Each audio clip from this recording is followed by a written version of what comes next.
Genesis chapter 26. There was a famine in the land, in addition to the first famine that was in the days of Abraham. Isaac went to Abimelech king of the Philistines, to Gerar. Yahweh appeared to him, and said, "Don't go down into Egypt. Live in the land I will tell you about. Live in this land, and I will be with you, and will bless you. For I will give to you, and to your offspring, all these lands, and I will establish the oath which I swore to Abraham your father.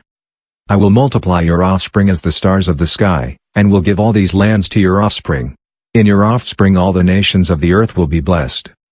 Because Abraham obeyed my voice, and kept my requirements, my commandments, my statutes, and my laws." Isaac lived in Gerar. The men of the place asked him about his wife. He said, "She is my sister," for he was afraid to say, "my wife," lest, he thought, the men of the place might kill me for Rebekah, because she is beautiful to look at. When he had been there a long time, Abimelech king of the Philistines looked out at a window, and saw, and, behold, Isaac was caressing Rebekah, his wife. Abimelech called Isaac, and said, "Behold, surely she is your wife. Why did you say, 'She is my sister'?" Isaac said to him, "Because I said, lest I die because of her." Abimelech said, "What is this you have done to us? One of the people might easily have lain with your wife, and you would have brought guilt on us." Abimelech commanded all the people, saying, "He who touches this man or his wife will surely be put to death." Isaac sowed in that land, and reaped in the same year 100 times what he planted. Yahweh blessed him. The man grew great, and grew more and more until he became very great. He had possessions of flocks, possessions of herds, and a great household. The Philistines envied him. Now all the wells which his father's servants had dug in the days of Abraham his father, the Philistines had stopped, and filled with earth. Abimelech said to Isaac, "Go away from us, for you are much mightier than we." Isaac departed from there, encamped in the valley of Gerar, and lived there. Isaac dug again the wells of water, which they had dug in the days of Abraham his father, for the Philistines had stopped them after the death of Abraham. He called their names after the names by which his father had called them. Isaac's servants dug in the valley, and found there a well of flowing water. The herdsmen of Gerar argued with Isaac's herdsmen, saying, "The water is ours." So he called the name of the well Esek, because they contended with him.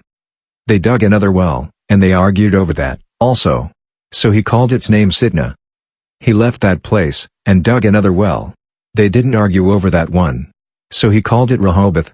He said, "For now Yahweh has made room for us, and we will be fruitful in the land." He went up from there to Beersheba. Yahweh appeared to him the same night, and said, "I am the God of Abraham your father. Don't be afraid, for I am with you, and will bless you, and multiply your offspring for my servant Abraham's sake." He built an altar there, and called on Yahweh's name, and pitched his tent there. There Isaac's servants dug a well. Then Abimelech went to him from Gerar with Ahazoth his friend, and Phicol the captain of his army. Isaac said to them, "Why have you come to me, since you hate me, and have sent me away from you?"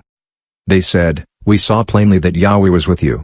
We said, 'Let there now be an oath between us, even between us and you, and let's make a covenant with you. That you will do us no harm, as we have not touched you, and as we have done to you nothing but good, and have sent you away in peace. You are now the blessed of Yahweh.'" He made them a feast, and they ate and drank. They rose up sometime in the morning, and swore an oath to one another. Isaac sent them away, and they departed from him in peace. The same day, Isaac's servants came, and told him concerning the well which they had dug, and said to him, "We have found water." He called it Sheba. Therefore the name of the city is Beersheba to this day. When Esau was 40 years old, he took his wife Judith, the daughter of Beeri the Hittite, and Basemath, the daughter of Elon the Hittite. They grieved Isaac's and Rebekah's spirits.